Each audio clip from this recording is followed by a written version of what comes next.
Cette année, l'activité bancaire a été fortement impactée par l'avènement de la maladie à coronavirus, surtout avec la mesure de confinement instaurée par le gouvernement burkinabé. Selon la 21e édition du rapport Africa's Pulse, la pandémie a déclenché la première récession de la région subsaharienne en 25 ans avec une croissance économique qui devrait passer de 2,4% en 2019 à une fourchette de moins 2,1 à moins 5,1%. Coris Bank International a donc décidé de poser le débat lors de la 9e retraite stratégique.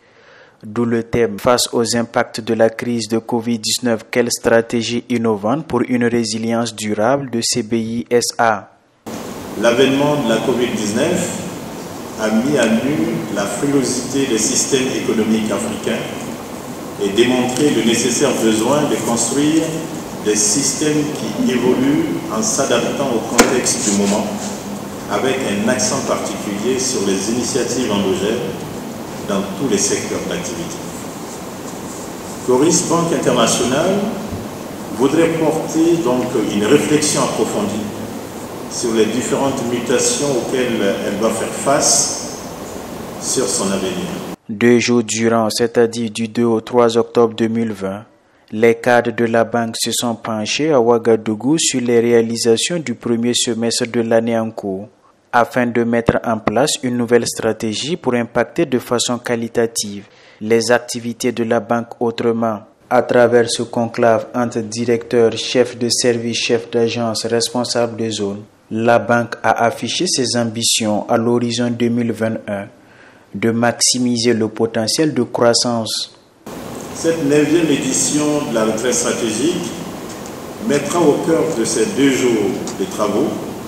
la revue des recommandations de la retraite stratégique tenue en 2019, le bilan du premier semestre 2020, et je dirais du bilan au 30 septembre 2020, et les perspectives du second semestre 2020 ou du dernier trimestre 2020, avec la poursuite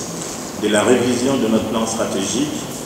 2020-2022. Le directeur général a saisi l'occasion de cette rencontre pour saluer l'engagement et la résilience de tout le personnel qui, dans le respect des mesures, a permis de maintenir le cap dès les premiers instants de la maladie, en continuant de satisfaire la clientèle.